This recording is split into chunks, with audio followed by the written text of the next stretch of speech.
We're going to be doing another quick tour of the games room. Now, there's been a lot of new additions, and I want to quickly go over that in this video. One of the main things that I've recently got was for the VR sim rig. Now, I used to be running a HTC Vive, which I have upstairs. That's what I use for room scale. Down here with the sim rig, I've gone ahead and got a HP Reverb G2. Now, this is a 4K headset. And I was running a 1080 Ti Strix on my sim rig. Excuse me. On my sim rig, and that just wasn't enough to push 4K at like a reasonable frame rate. So 90 hertz display on this. And if you don't stay at that 90 hertz, you start to get motion sickness. So what I've done is I've gone ahead and got a 6900 XT, which is more than enough to push a 4K display. It's perfect. I couldn't be happier. The experience is great. Being able to push the settings to, really, really good quality visual fidelity. Where before on a 1080 Ti, I was stuck around, medium high settings. Now I can put everything to, as high as it goes and still get a wonderful, smooth experience. So that was a big, big purchase that I'm super happy with. I sold the 1080 Ti and basically offset about 50% of the price of this card. So really happy with that. It is a launch edition card, so it came in this beautiful, beautiful box. Amazing presentation. I actually really, really like it. And underneath is where the card would be. But just really nice presentation. Nice magnetic box. Really nice. So, happy with that. Another addition. The display cabinet. So my main games in here are Final Fantasy VII, the Silent Hill series, and the Metal Gear series. Up top, we have every copy of Final Fantasy VII. So that is the PAL edition there. That's the Japanese. That's the international. This is the North American. This right here, I'm particularly proud of. This is a Square's Preview Extra. So this is essentially like a tech demo of Final Fantasy VII. This is from 1995. It's not for sale. I'm not sure how people got it, but this is a NTSC Japanese. So I'm not even sure it would run on my PlayStation 5, or PlayStation 1, but that's not what I want it for. So it's just for collector's purposes, and I have that as well. So I'm super happy about that. We got Final Fantasy VII on the PC in the back, Crisis Core on PSP, Durga Cerberus on PS2, a unopened copy of PS5 Integral, the remake, and a sealed collector's edition copy deluxe edition of the remake on PS4 as well.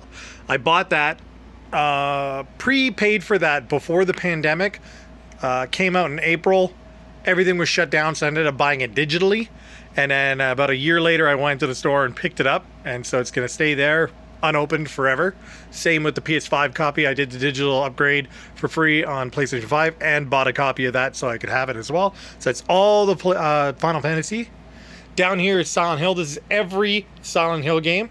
Book of Memories on the Vita is coming either today or tomorrow. It should be here any day now, but I have that coming as well, which will complete the collection. So there's the original for PlayStation 1. That is a demo that came with the PAL version of Metal Gear down there. Let me just turn my light on. The PAL version of Metal Gear right there. That came with the demo as well as a booklet for it. So I put it in its own case, got it on display. Essentially I have every game for Silent Hill as well. Down here is the Metal Gear collection. So we have every Metal Gear game.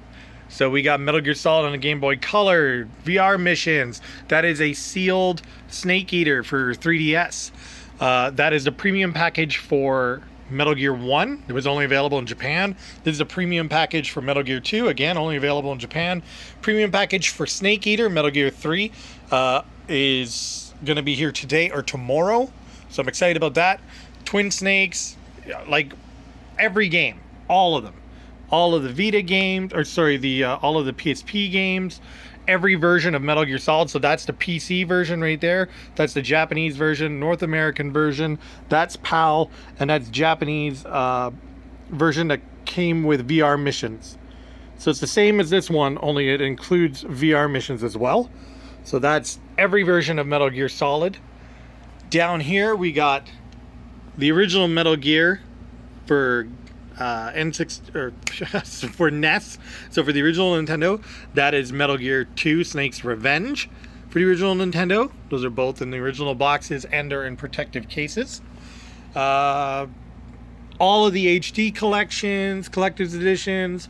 That's the collector's edition of Peace Walker. This right here is Escape from New York. This is the movie that Metal Gear was based on. So that guy's name is Snake Plissken. Just like in Metal Gear Solid 2, where David Hayter is pretending to be Plissken, it's essentially the same guy. That's who the game is entirely based off of. So that's all my Metal Gear collection. Then I have like all my Metal Gear figures are right there. Other figures, that's the gun. Same gun that Snake used in Metal Gear Solid 3. Final Fantasy figures right next to the Final Fantasy games. Just more collectibles and stuff like that. Over here, again, all my PC stuff. All these boxes either have the products in them or they're in current builds. So like that 6900 XT's in there, that 3080's in my rig upstairs, the 1080 Ti's upstairs. This is a nephew's rig. That's another family member's rig. That's another family member's rig. All those motherboards are in their boxes. That one's in my rig upstairs. That one's in the box. That one is right here. A lot of people say, why do you collect like empty boxes? I don't. This is all the stuff that belongs to things that I still have or will come back into possession of when things get upgraded or yada, yada, yada. So power supplies, network adapters, sound cards, blah, blah, all-in-one coolers, peripherals. That's a development kit for the Oculus, all of my VR stuff, so my index controllers, my Reverb, my Vive, all the CPUs, all that stuff is either, like I said, in the boxes or in builds right now.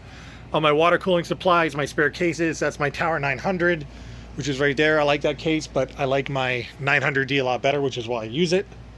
Moving on. Let's try to keep this rolling. So this is all of my game collection. So over here I have Dreamcast and Dreamcast and Genesis.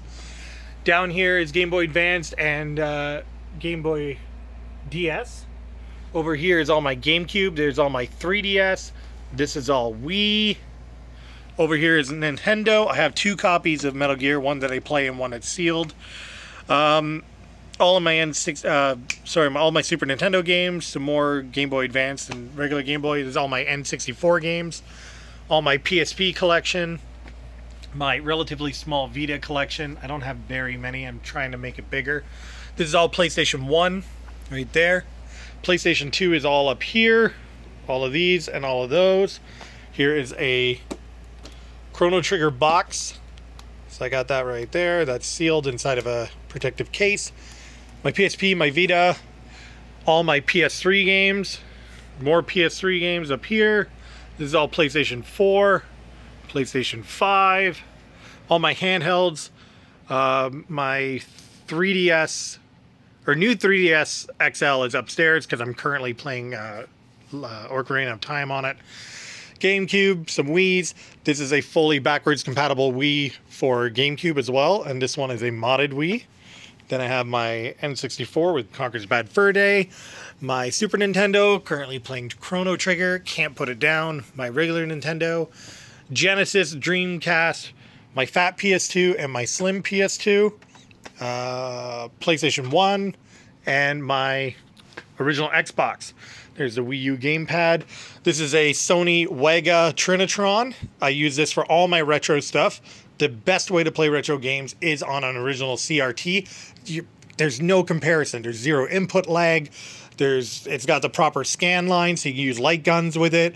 It's just such a better experience than on a conventional new television. Like I will never play a retro console on a normal 4K TV. It looks terrible. It plays terrible. Nothing beats the original old school experience, which is why I have that. Over here to the modern stuff, we have the PlayStation 5. Let me turn on another light.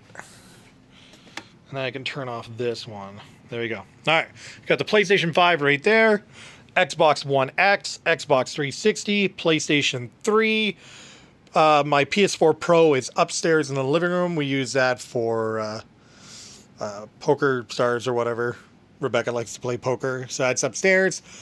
Wii U, Xbox Series X, my Xbox One S. I left at my parents' house. What else? Wii U games down there. Not very many. I'd like to up that collection. I have all the games that I play on it and that like I want to own. That's what the majority of my collection is like stuff that I want. Only lately I've been like filling it with more and more filler and, just to make the collections larger. But the majority of my stuff is stuff that I want to own. The Switch collection, very small. Want to work on that. Xbox One collection. I've been playing Infinite on my PC because I got it for free with Game Pass, but I still bought it on Xbox just because I want to have it. That's the way you should be playing it. That's the way it started, all the way down on original Xbox, and so I wanted to have it. So here's all my original Xbox. I got another copy of Silent Hill for the room over here. That's not in the display case. The one in the display case is in like very pristine condition. This one, not so much. So I ended up getting another one for that case. Again, original Xbox games, all the demo discs that came with the magazine, because I used to get that. Original Xbox flows up into here too. And then we move on to 360. Not a huge collection, but, it's up there. And then we have my physical PC collection. And then collector's editions of Diablo. I love that game. And then, StarCraft. I used to have a lot more of this, but I left a lot of it in another place. More PC stuff. What else? I think that's it. That pretty much covers everything. It's just a quick video. The collection is, a good chunk larger than the last video that I made. And I just wanted to do a quick overview and show you guys that. Again, big thing was the 6900 XT. But yeah, that's pretty much it. That's how the games room is looking right now. Coming along really well. Super happy with it. And you know what? Let's do a quick overview of the other rig that I built upstairs. I never actually finished that video, so I'll quickly show you that. All right, so here we are. This was the 011D XL that I recently did a build in. I took apart the engine PC and turned it into this, which I know isn't as cool, but I want to turn that engine PC back into my sim rig. I just haven't found the time or whatever. The motherboard for that is an Intel-based motherboard, and the one that's in my sim rig now is an AMD motherboard. So I need to get another 10900K, and I don't need to, and yada, yada, yada. So anyways, this is the finished product of the build series that I started a while ago and never finished. I'm pretty bad for that. But it's got the EK distro block for the Lian Leo 11XL. It's got a 3080, 10900K, 32 gigs of RAM. It's on the, I think it's the Z590 white edition Asus board there. But that turned out really nice. Really happy about that. There's my Zelda that I'm playing right now, like I said. Monitor's still the same. I've had this for a long time. It's great. Probably won't change it anytime soon. Here's another build I did recently. So this is an 011 Mini. It's got an i5 8600K, I believe, as well as the EVGA for the Win 3 1080 Ti. And that's on a, what block is that? I believe it's a Bisky. I think so. Anyways, yeah. So that's another small build. I did this one for Rebecca. So that's hers. Everything's all purple and nice and yada, yada, yada. So that's another build that I've done recently. And that's just a quick overview of the two of those, as well as the gaming room downstairs. Also, like I said, there's the PS4 Pro. That's there for this TV. But super quick, super kind of rushed video. But again, quick overview of the games room downstairs, as well as the three rigs, the sim rig, my main rig, and her rig. Thanks for watching.